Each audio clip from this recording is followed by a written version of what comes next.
indeed. Thanks. And Kathy, welcoming you from Infrastructure Health and Safety Association, not a stranger to our audience. You've presented, I think, the past 2 years at least, and you're doing such important things about opioid harm reduction at IHSA, and I'm very interested in this topic around pain management. Of course, we're very interested in injury prevention before there's even pain, from an ergonomics or health safety perspective, but also in the sort of the secondary prevention elements of pain management, I think, are really critical to understanding the opioid crisis and to hopefully trying to make a difference. So thanks very much for joining us. Looking forward to your talk. Well, thanks so much for having me. And yeah, we've been doing lots is for sure around workplace mental health, and we've been looking a lot at IHSA right now, like as you mentioned, around opioids and opioid related harms, and that is largely due to we've taken on a project with the Ministry of Labor to look at specifically opioids in the trades and some of the problematic use that we see within the trades, and kind of get upstream. Naloxone in the workplace, great thing to have, but that is very much a tertiary kind of like downstream measure. We want to get up into the prevention side of things. So I'm here today just to give you a quick highlight on some of the things that we are talking about within that larger project. And one of the really important pieces is looking at pain. And so there's, really this trifecta, if you will, this deadly trifecta that we're seeing in the trades and other sectors, really. And I'm hoping that today this will help you to see that alignment, that pain, drugs, and our workplace culture, in particular on the job site, they all kind of come together to be this trifecta leading to hazards in the workplace and to workers, and to increase. We want to increase, everyone's awareness of some of these issues, but more importantly, I want to give tools and resources out to those who are trying to manage some of these risks so that you know what's out there and what's available. So good pain management supports in the workplace help workers really to manage their situations, not just to function at work, but also to avoid the all too common trap that we're seeing of moving towards the illicit drug market, to be able to secure opioids so that they can cope with their pain. So, learning how opioids, chronic pain, pain management intersect when addressing opioid-related harms and workplace accommodations is really important. So that's why, like I said, we are working really hard to look at this issue. So let me just jump right in here. I'll move to the next slide. So, for some people, they think, okay, we talk about pain, but really what we're talking about in this, in the relationship to opioids is really about chronic pain or persistent pain. And I'll just give you the definition here. So chronic pain really is that persistent pain is determined when pain happens to last longer than 3 months. So sometimes chronic pain can occur, without a known cause, right? Sometimes you just have something that's going on. You're not really sure what that pain's coming from. It may come from an injury that has either healed, maybe healed incorrectly, or still trying to be healed, or it could be related to a condition that's being treated. Now, I'm not sure if you know, when I started doing the research on pain, I didn't realize this. So did you know that the World Health Organization does now recognize pain as a disease and not just a symptom of something else? So this is really important, I think, for workplaces to understand, and I'll get into that in a moment. But first, I think it's good if we all have a better understanding, though, of the prevalence of pain and why we should even be talking about this topic today. And beyond really the link between opioids and pain, but just more broadly, I think, around chronic pain. So, when we talk about the prevalence, you may or may not know, but 8 million people in Canada live with chronic pain. And it's a condition, you know, that affects both, as I'm sure you can imagine, both your physical and your mental health. And it often inhibits your ability to work, play, and certainly your relationships and overall your quality of life. And studies are suggesting that up to 40% of North American workers experience chronic pain. So this is, you know, when we talk about the 8 million, it's not just, you know, the elderly or people who are out of the workplace. We have 40% in the workplace that are experiencing chronic pain. And of course, this I found really interesting, that this stat, the 40%, exceeds the number of people living with cancer, diabetes, and heart disease combined. So is it a workplace issue? Well, I would hope that we start to think of it as a workplace issue, managing chronic pain. And of course, we also know that pain, and this is why IHSA is taking a look at this, pain really does disproportionately impact workers in the trade. And, you know, and I think you can probably imagine why. I mean, it's physically demanding work, right? Okay, so when we're talking about chronic pain, it is very complex. And it's very varied in nature. And it's often linked to many different conditions that we're familiar with, like, of course, headaches, arthritis, and cancer, and perhaps nerve pain, back pain, and my personal favorite, fibromyalgia. Now, chronic pain can also be an unstable condition.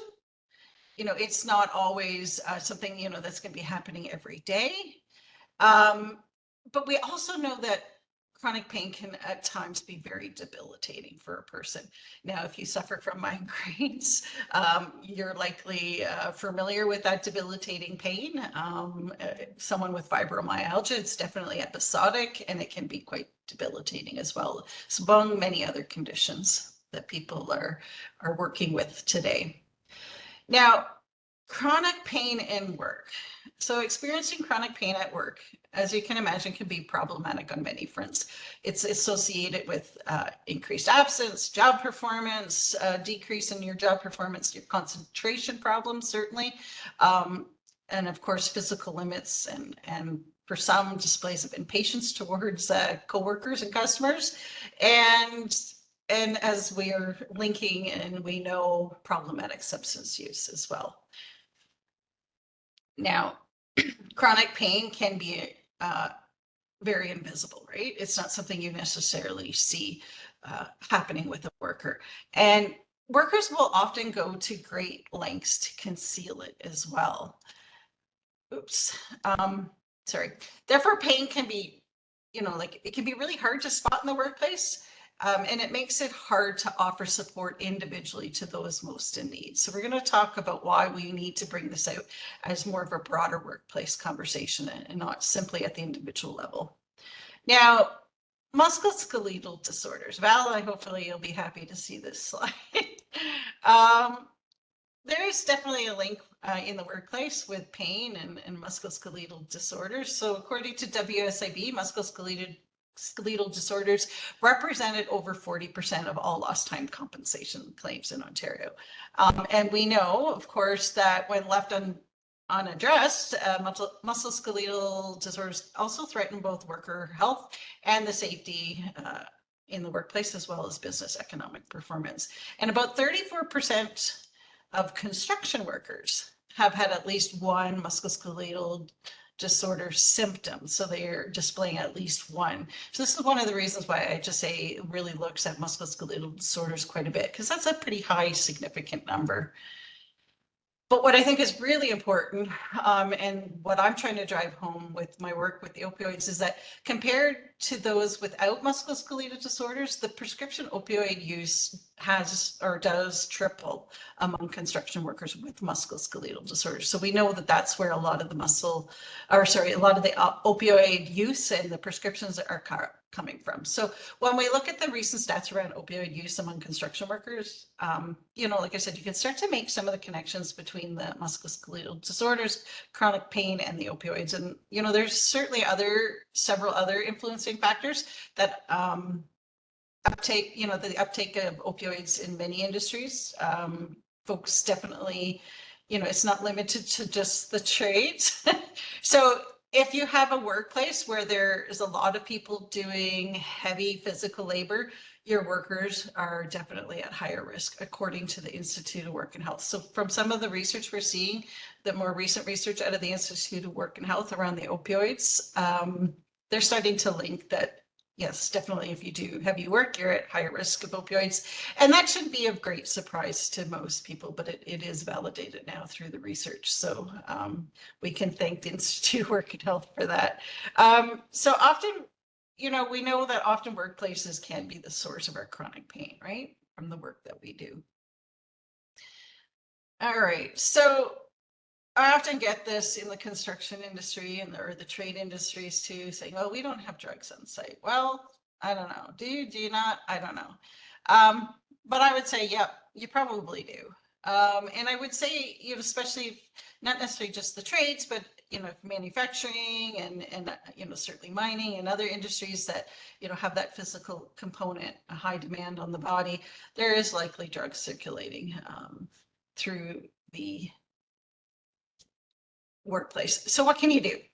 Like I said, you know, I think it's really important that we consider safety on our, you know, certainly on our construction sites and in other industries, in the same way that we think of other safety sensitive workplace issues.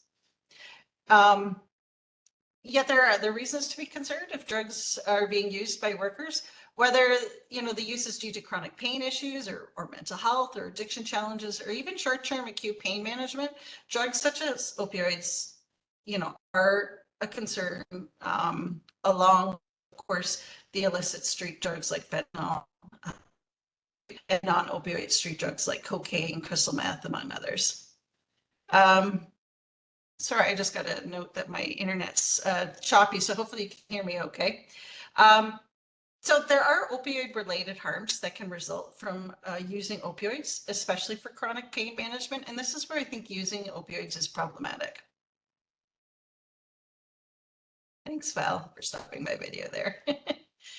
So opioid-related harms, in case you're not aware of, opioid-related harms are it's a basket term for several things. And really, when we talk about opioid related harms, we're talking about opioid use disorder. We're talking about toxic drug poisonings and adverse effects from a drug. If you've been given a prescription, you may be using it as prescribed, but still have an adverse effect. And of course, what we hear often in the media is overdose deaths or toxic poisonings. And, you know, I'm not going to spend a lot of time, you know, obviously today talking about drug addiction and that aspect here in the workplace, because I really want to shift the conversation a little bit more to about talking about pain management, because we know pain management often involves drugs. And this really should be monitored closely by a physician. But what can we as workplaces do? However, like I said, it's to, you know, focus on safety first, right? That's got to be our mandate. So what does that all look like? Safety first. Well, there's a couple of things we can do. We can ensure we're managing impairment concerns effectively. So if you haven't checked out the newer guide from the Canadian Standard Association, it's Z1008. If you need guidance, I encourage you to check that out. It is a guidance document on managing impairment in the workplace, and they do have a guidance document specifically around managing substances in the workplace. Of course, you know, getting upstream, right? Preventing those musculoskeletal disorders and preventing accidents, injury is really important. Of course, as well as fostering employee well-being, because we know that being experiencing chronic pain, you know, it may not be work-related. You might be experiencing chronic pain in the workplace. Having good coping skills to be able to manage that effectively is really important. So helping employees to also develop some coping skills is really a good thing to do as well. So there's a couple of things we can do here. So like I said, we can pay careful attention to the working conditions and identify, of course, and eliminate those potential hazards that could be causing chronic pain, or we can certainly try to prevent chronic pain for many workers by doing that. And then we need to practice, obviously, the safe ergonomics as mentioned, and help structure the work environment to minimize that chronic strain on the body where possible. And I hope workplaces are doing this, but, I think it's one of those things we tend to minimize sometimes and forget about is the ergonomics. So I encourage you today, that if you have a chance to think about even your own personal ergonomics and how that affects you. And if you're in chronic pain, to really try to manage that and definitely advocate for yourself if you're finding yourself in pain due to the work that you're doing.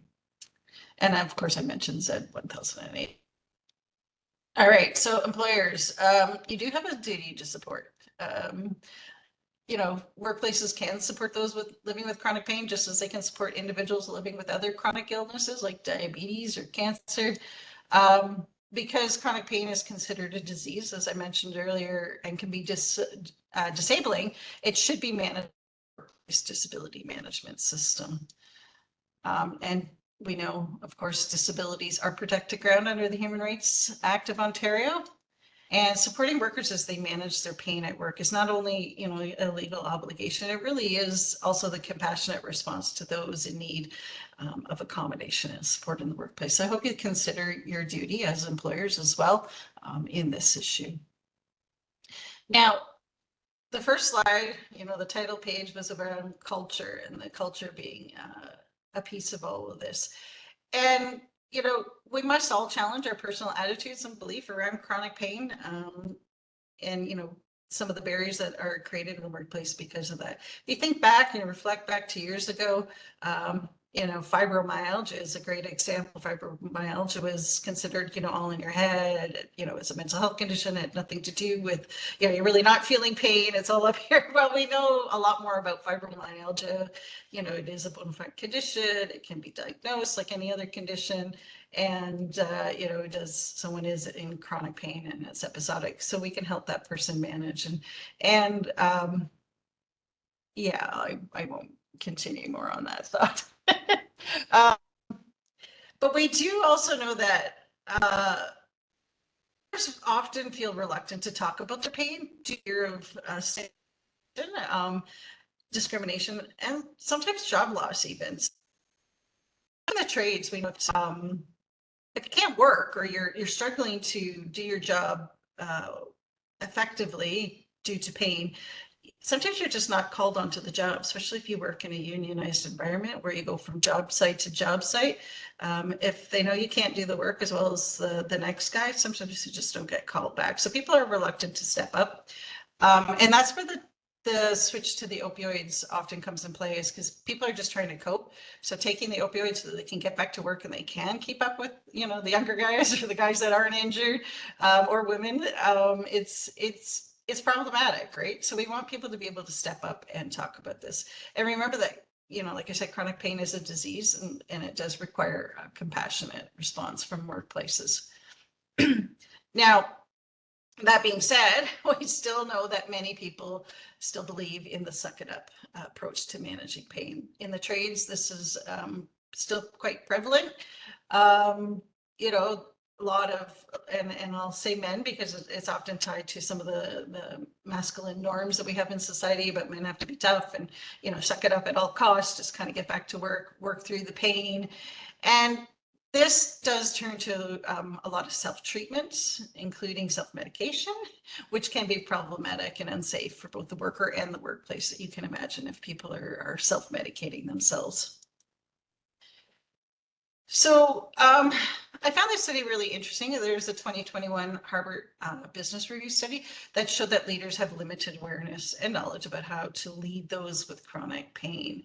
And there's some interesting stats that came out of the study. 80% of leaders recognized that chronic pain was a concern for their workers. So a lot, although it's in a visible condition, most people, I guess leaders are saying, yeah, we know it's there. We know it's a problem for our workers, which is great. And 80% of leaders do not know, though, how to deal with workers in pain. So they know there's a problem. They know it's there, but they're just not sure what to do. And 77% of leaders want to know what they can do to help. So this is important. Workers themselves, however, may feel reluctant, like I said, to speak up.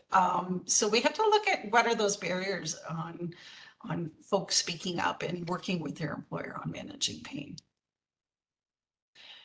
So what can be done to help? Here's a couple things that I think workplaces can do right now to start tackling this issue.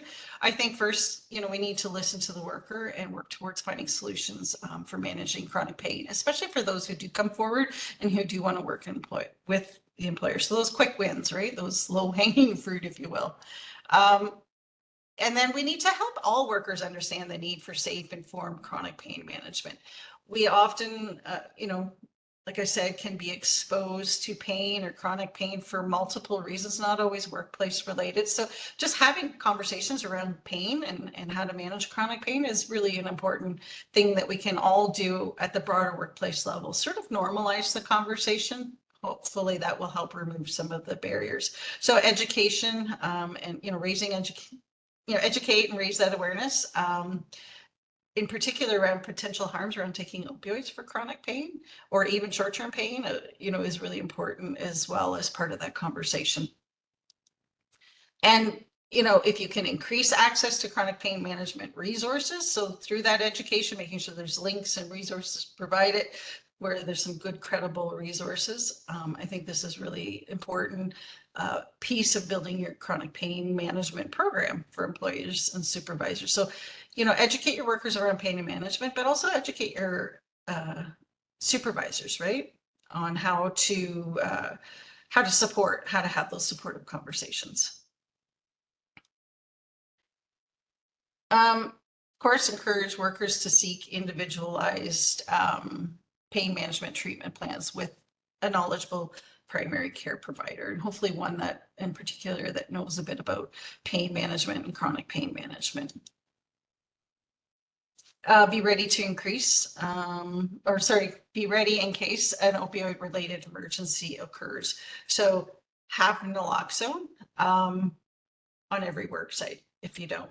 We don't know when someone will be needing it. We never know when someone might have an adverse effect. Having naloxone on site is not just about those with opioid use disorders or, people using illicit street drugs. Naloxone can be a tool in which to support someone who's had an adverse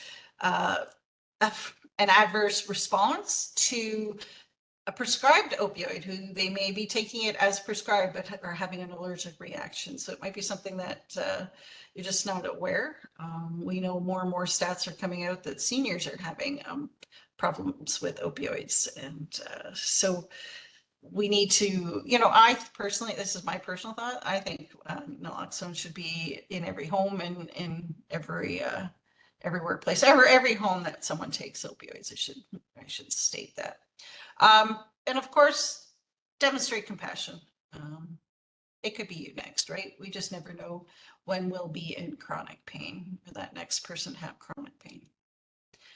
Now, just in reflecting around Narcan, we know that there has been a newer regulations, a year now, that workplaces, if they're at high risk, should have naloxone on site.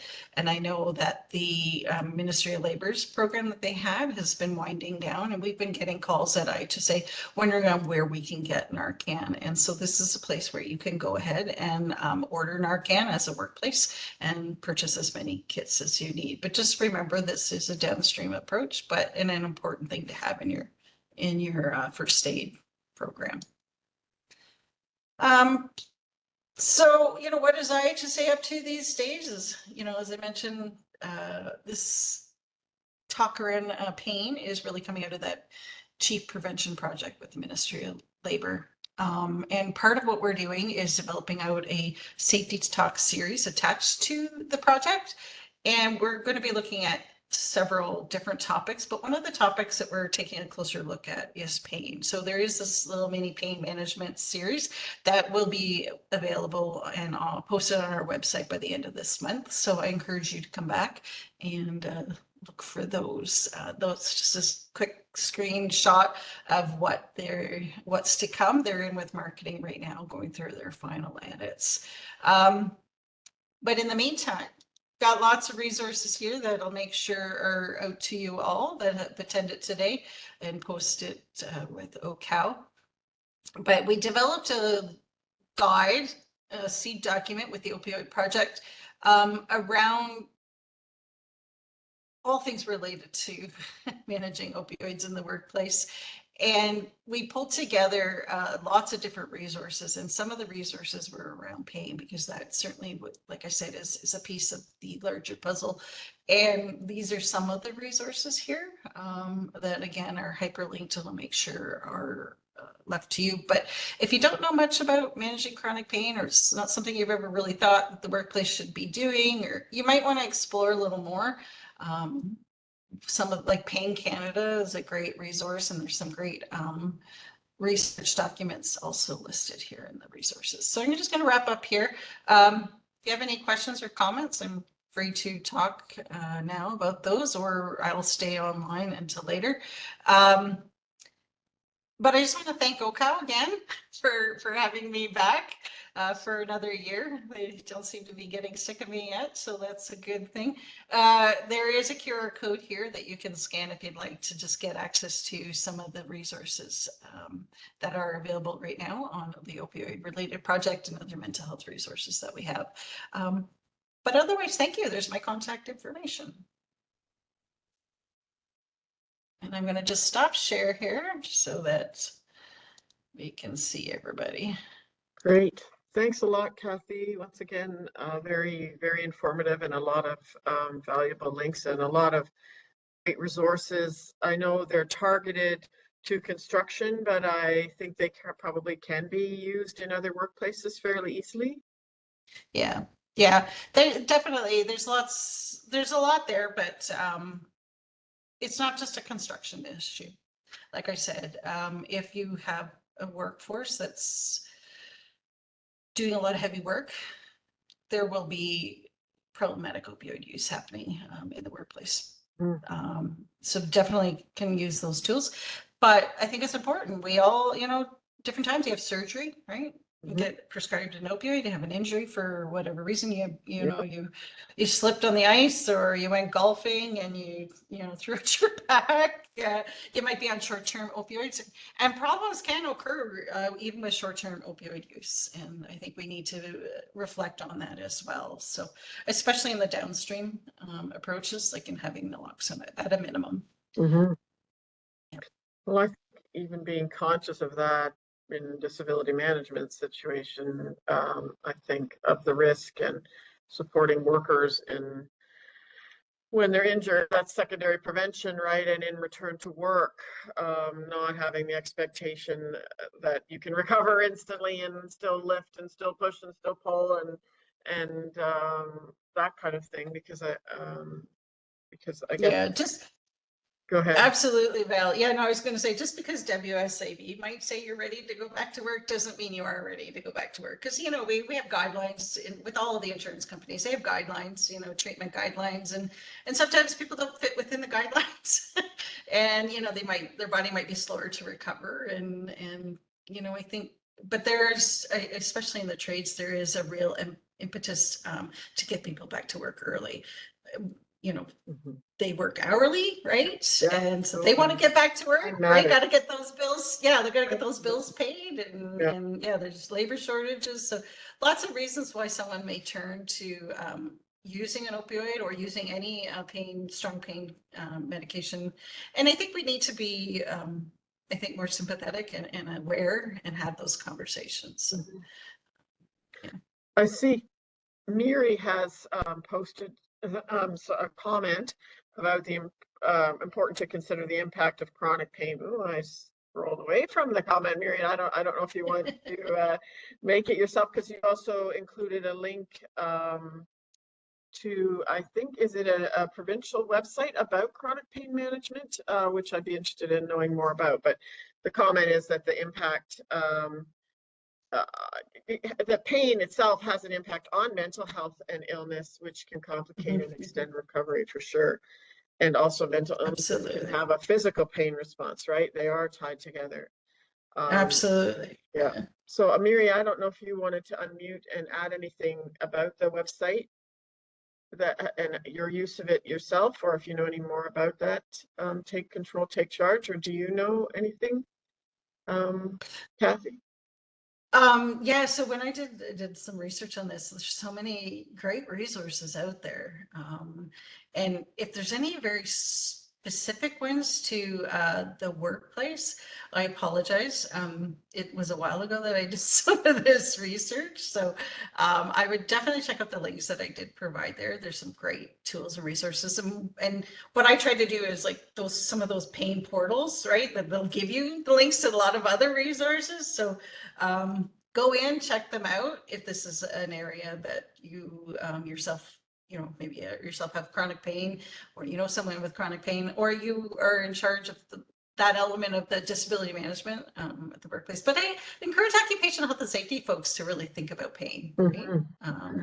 To think about it, it's not just you need to partner with disability management, maybe at the individual level, but we need to start talking about it from a health and safety prevention piece, because we want to prevent further harm. So we want to prevent some of those opioid related harms, of course. But to do that, we need to manage pain effectively in the workplace, and we need to have conversations around it. And we also obviously need to prevent injury. But we know pain, as I keep stating, isn't just about workplace injuries. Pain comes from a myriad of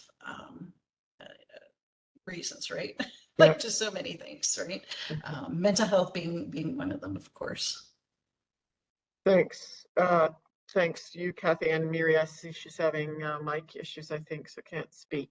Lori's asked about pain management courses available for free. I don't know if that's not, does anyone know?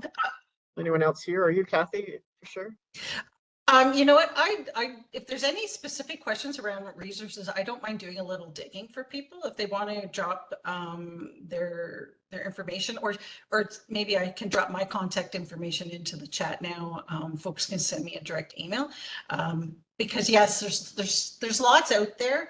I know as part of BC's Tailgate Toolbox program, when you take their training, they actually have a guest speaker from one of the pain institutes in BC come and speak on pain. It's highly linked to the opioid crisis. So I know like there's people that will come out and speak and do education. Is there online management? It'll be targeted at the individual level, I think, if there is, not necessarily with that workplace lens, but there might be. I'd love to dig. Great, thanks. Well, if you put your contact information, I will. We'll write to you directly. Definitely. Also interesting to share the information too. So as I mentioned in the chat, we will post your slides. We'll post everybody's slides, and the videos will get divided into a playlist so people can share the talks as well. So now we'll switch over to our last session.